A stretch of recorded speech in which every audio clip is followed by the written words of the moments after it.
বেগানা নারীর সঙ্গে দেখা দেয়া কবিরা গুনাহ। আজকে ওই মেলার ময়দানে, মাহফিলের ময়দানে যে পরিমাণ নারী পুরুষ একত্রিত হবে, আল্লাহর গজব এমনিতেই আমাদের মধ্যে নাজিল হয়ে যাবে। বেগানা পুরুষের চেহারা দেখা হারাম, বেগানা নারীর চেহারা দেখা হারাম।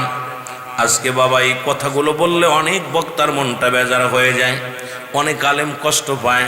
কারণ এগুলোর সঙ্গে যারা জড়িত, যারা বেগানা নারীগুলো দেখতে যাদের মজা লাগে, এগুলো নিয়ে কথা বলতে যাদের মজা লাগে, আমার আলোচনা শুনলেই তাদের গায়ে জ্বালা ধরে যায়। কথাগুলো সত্য কথা বলতে হবে রে মুসলমান। এই গুনাহগুলো বেগানা নারীর সঙ্গে দেখা দেয়া কবিরা গুনাহ।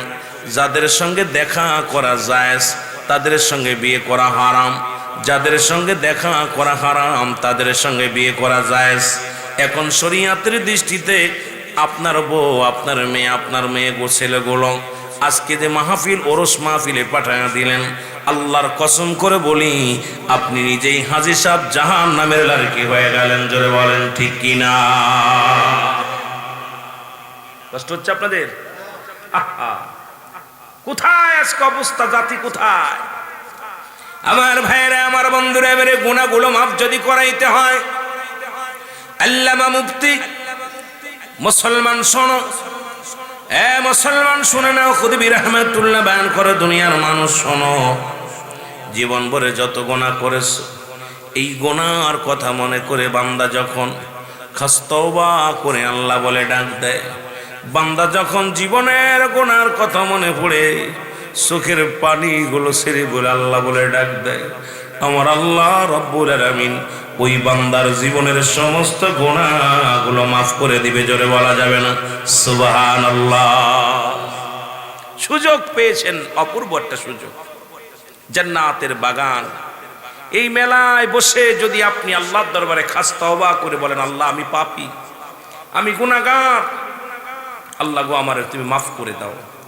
আল্লামা খুদবি রহমাতুল্লাহ বয়ান করে, বান্দা যখন হাজারো গুনাহ করেছে, আসমান থেকে জমিন পর্যন্ত খালি জায়গা গুনাহে পরিপূর্ণ হয়ে গেছে, বান্দা যখন খাস তওবা করে আল্লাহ বলে ডাক দেয়, বান্দার জিন্দেগির গুনাহগুলো মাফ করে দেয়। জোরে বলেন সুবহান। এ আমার ভাইরা, আমার বন্ধুরা, আমার তাহলে জান্নাতের বাগানে আসলে লাভ না লস? জোরে বলেন লাভ না লস? এই জন্য বলতেছিলাম, যেহেতু লাভ করেছি, আসার কারণে সগীরা গুনাহ মাফ। বসিয়া কিনি মোনাজাত করে বাড়ি যাব, কবিরা গুনাহগুলো মাফ করে নিব। বাবারে দুইটা টাইমে মরণ হয়ে যায়, খাস তওবা করে দিলাম, যদি এই তওবা আল্লাহ কবুল করে নেয়, এখান থেকে মাসুমের মাসুম হয়ে বাড়ি যাব। জোরে বলেন ঠিক কিনা? মায়ের পেট থেকে যেমন শিশু সন্তান ভূমিষ্ঠিত হয়, জান্নাতের বাগানে সেই রকম নিষ্পাপ হয়ে যাওয়ার চিন্তা করবে। জান্নাতের বাগান হাসি রহস্যের বাগান না, জান্নাতের বাগান রং তামাশার বাগান নয়, জান্নাতের বাগান আনন্দেরই বাগান নয়, এই বাগানটা কান্নার বাগান। জান্নাতের বাগান যেখানে আপনি কবরে যেখানে জান্নাত পাবেন, ওটা আনন্দের বাগান। কিন্তু দুনিয়ায় যত জান্নাতের বাগান বলবো একরাম, ওয়াজ মাহফিলটা হলো এই মাহফিলে এসে চোখের পানি ফেলানোর বাগান। কারণ চোখের পানিগুলো ফেলে ফেলে কানবেন, আল্লাহ 40 বছরের বয়স দিছে, 80 বছরের বয়স হয়ে গেছে, 50 বছরের বয়স হয়ে গেছে, এখনো মৃত্যুবরণ করি নাই। আল্লাহ যে কোনো মুহূর্তে তুমি আজরাইলকে পাঠিয়ে দিতে পারো। ওই আজরাইল আসার আগে আজকের মাহফিলের খাতিরে আমাদের সবার গুনাহ মাফ করে দিও। জোরে বলেন সুবহানাল্লাহ। কষ্ট হচ্ছে আপনাদের সুবহানাল্লাহ বলতে? আমার দাদু ভাইরা গভীর মনোযোগ। এই জন্য আমাদের দেশে শুধু শুধু সমালোচনা।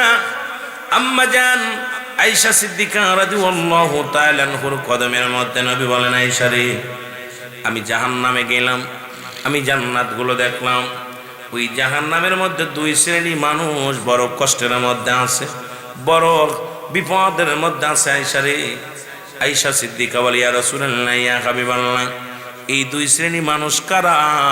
নবী বলেন, এক নম্বর হলো সবচেয়ে ভয়াবহ জাহান্নামের মধ্যে একটা আগুনের নদী আছে, ওই নদীর ভিতরে একদল মানুষ সাঁতারে কাটে। আমার নবীজি বললেন, ওরা যখন ওই সাঁতার কাটতে কাটতে ক্লান্ত হয়ে যায়, কান্নাকাটি শুরু করে, আস্তে আস্তে দুনিয়ার মধ্যে মাঝে মাঝে নামাজ পড়ে, মাঝে মাঝে দান ধ্যান করে, মাঝে মাঝে ভালো কর্ম করত। এর বিনিময়ে ওরা কুল কিনারা পেয়ে যাবে। আবার মালিক ফেরেশতার সৈন্যরা তাদেরকে ঘাট ধাক্কা দিয়ে আগুনের নদীর মধ্যে ফেলে দিবে। আম্মা জান বলে, ইয়া রাসূলুল্লাহ, ইয়া হাবিবাল্লাহ, এই পাপের পরিমাণ কি, আর কি পাপ করেছিল? আমার নবী বলে, আয়েশা রে, এই দুনিয়ার মধ্যে যারা সুদখোর আর ঘুষখোর, এই দুনিয়ার মধ্যে যারা সুদ খায়, যারা ঘুষ খায়, আল্লাহু আকবার, কষ্ট পাচ্ছেন নি? এই দুনিয়ার মধ্যে ঘুষখোরের জায়গা হবে আগুনের নদী, সুদখোরের জায়গা হবে আগুনের নদী। এই সুদখোর এখন বাংলাদেশে প্রতিটা ঘরের মধ্যে ঢুকে গেছে, প্রতিটা বাড়ির মধ্যে ঢুকে গেছে। ও মুসলমান শুনে না, এখন সুদখোর আর ঘুষখোর বাদ দিলে তো আমাদের সমাজে মানুষ পা বড় অপরাধ, কারণ পা যায় না, এদের পা বড় দুরস্কার হয়ে গেছে রে মুসলমান। এই জন্য আমি আপনাদেরকে বলি, যারা এই দুনিয়ার মধ্যে সুদ খায় আর ঘুষ খায়, এই দুই শ্রেণী মানুষের স্থান হবে আগুনের নদী। এ মুসলমান, এখন মুসলমান শুনে নাও, নবীজি বলেন আর এক দল হলো মানুষ, দুনিয়ার মধ্যে নামাজও পড়তো, রোজাও রাখতো, যাকাত দিত, কোরবানি করছে, হজ করেছে, কিন্তু কিয়ামতের ময়দানে তারা আমল শূন্য হয়ে উঠবে। আম্মা জান বলে, ইয়া রাসূলুল্লাহ, ইয়া হাবিবাল্লাহ, তারা কারা? নবী বললেন, শোনো আয়েশা, ওই সমস্ত মানুষগুলো দুনিয়ার মধ্যে পর নিন্দা করত, চগলখড়ি করত। এখন বাংলাদেশের মধ্যে মুসলমান পুরুষের চাইতে বেশি চগলখড়ি হলো মেয়েরা, কারণ এই মেয়ের দলেরা এক জায়গায় একজন এক জায়গা হলেই দেখবেন শুধু পর নিন্দায় ব্যস্ত হয়ে থাকে। রাসূল বলছে সবচেয়ে ভয়ঙ্কর অবস্থান হলো ওই মানুষটা দুনিয়ার মধ্যে সুন্দর ইবাদত করেছে, সুন্দর বন্দেগী করেছে, তারপরেও তাদের আমল শূন্য করে আল্লাহ রাব্বুল আলামিন জাহান্নামে তাদের ছুঁড়ে মারবে। জোরে বলা যাবে না আল্লাহু আকবার। কষ্টের কথা এগুলো। এই মানুষগুলো আজকে দেখেন সালাম ফিরে এই পরনিন্দা, অমুক কি করছে, অমুক কি করছে, অমুক কি করছে, এই শুধু। অ্যারিস্টটল, সক্রেটিস বই লেখা বলেন, ওদাইসেল, নিজেকে নিজে চিনতে হবে, মানে রাফান নফস, নিজের নফসকে চিনতে হবে, কলবুস সালিম, আত্মাকে প্রসিদ্ধ করতে হবে। আর এখনকার যুগের মানুষ শুধু অন্যকে নিয়ে ব্যস্ত, নিজেকে নয়। ও দরদি বন্ধু শুনে নাও, এই দুনিয়ার মধ্যে সবচেয়ে উত্তম ব্যক্তি উনি, যিনি নিজের সমালোচনাগুলো করতে পারে, নিজেকে অপরাধী ভাবতে পারে। এই দুনিয়ার মধ্যেও বড় কামিয়াব হবে ওই ব্যক্তি। আখিরাত আল্লাহ রাব্বুল আলামিন তাকে সম্মান করে জান্নাতের মধ্যে দিয়ে দিবে। জোরে বলেন মারহাবা। ফেরেশতা দিয়া স্বাগতম জানাইয়া এদেরকে জান্নাতে ঢুকিয়ে দিবে।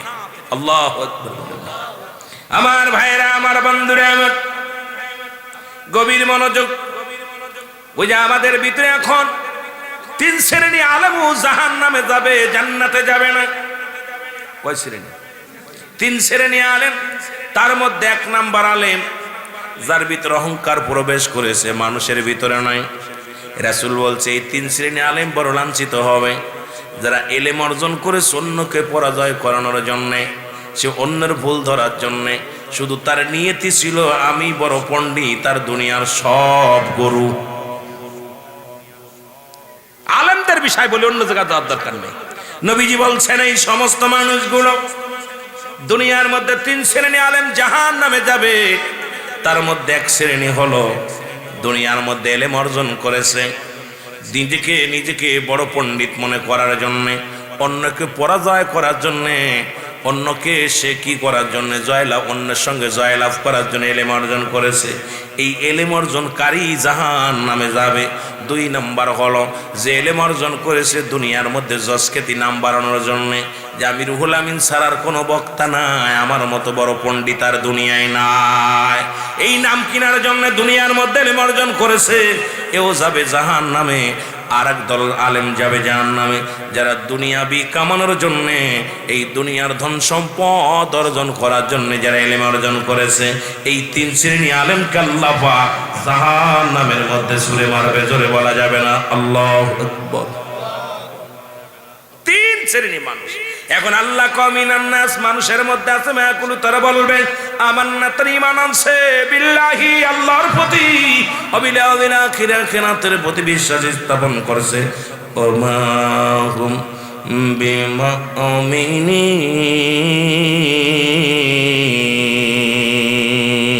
আল্লাহু আকবার। কি মজার বিষয়!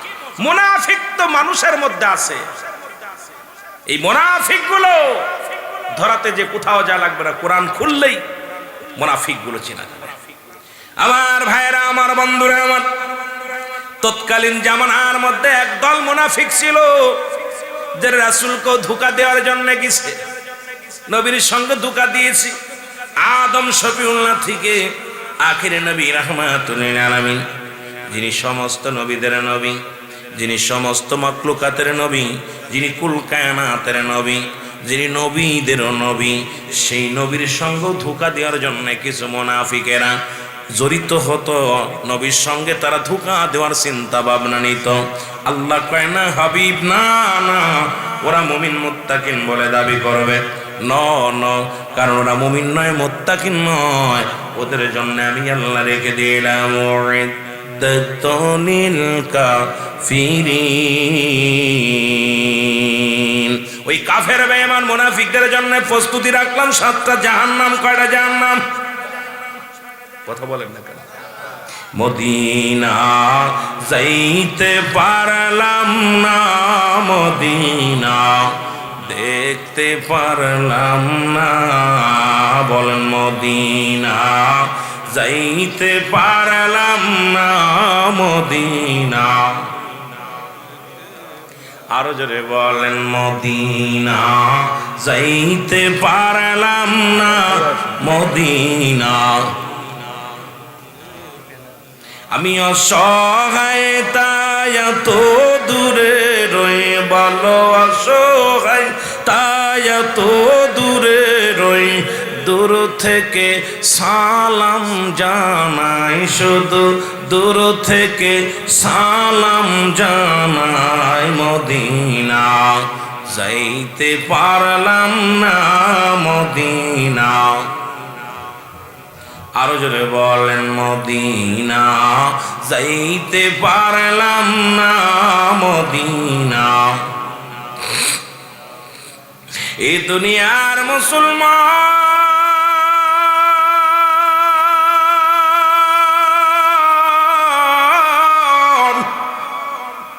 লা ইলাহা নাই, কোন ইলাহা ইল্লাল্লাহু এক আল্লাহ ছাড়া, মুহাম্মাদুর রাসূলুল্লাহ সাল্লাল্লাহু আলাইহি ওয়াসাল্লাম। জোরে বলেন মারহাবা। যেহেতু আমাকে একটা বিষয় দিয়েছে হুজুর বেলাল রাদিয়াল্লাহু তাআলা জীবনী, যাইতে চেয়েছিলাম আমি অন্যদিকে একটু আলোচনায়, যেহেতু সাবজেক্ট দিয়ে গেছে, আবার বলছে হুজুর অহংকারীদের জন্য আলোচনা করবেন। কিঞ্চিত পরিমাণ যারা পরিমাণ হিংসা অহংকার যার মধ্যে আছে, আল্লাহ রাব্বুল আলামিন তাকে জান্নাতে দিবে না, জাহান্নামে যাবে। একটু ধীরে ধীরে আলোচনার মধ্যে যাই রে মুসলমান। বেলাল রাদিয়াল্লাহু তাআলা বাবার নাম হলো রাবা। এই রাবা ইবনে বেলাল, বেলাল রাদিয়াল্লাহু তাআলা ছোট্টবেলা থেকে আশিক রাসূল কেমন আশিক ছিল, তার জল্পনা কল্পনার মধ্যে নবীর প্রেম, জল্পনা কল্পনার মধ্যে আল্লাহর গোলামি। শুধু এ মুসলমান, আসমান বানাইল কে, জমিন বানাইল কে? এই দুনিয়ার মধ্যে ও দরদি বন্ধু শুনে লাও গো,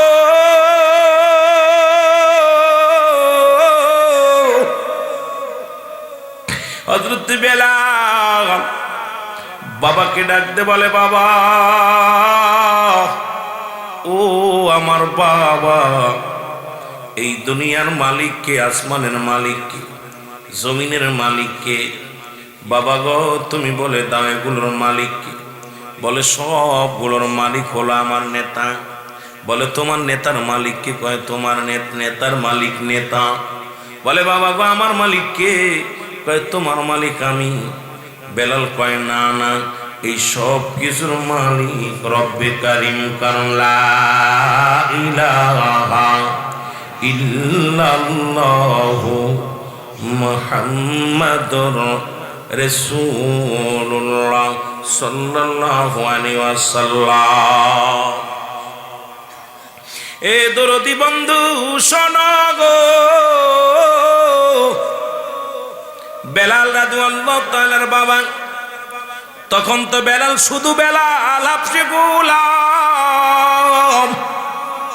এই হাফসি গোলাম কি করলেন?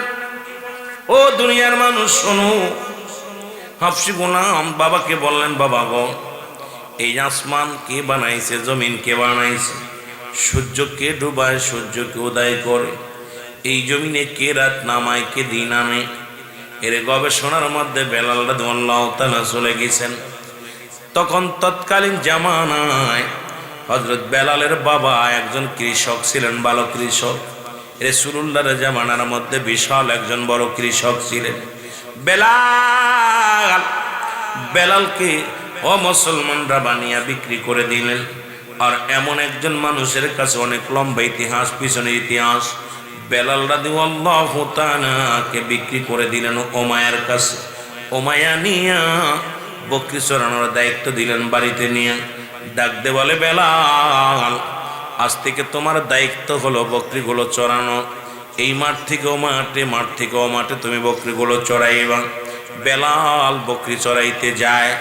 আর বেলাল গবেষণার মধ্যে কে সূর্য উদয় করে, কে সূর্য ডুবায়, কে বাতাস দেয়, কে চন্দ্র দেয়, এগুলোর মালিক কে আমার জানার দরকার। ওই পাহাড়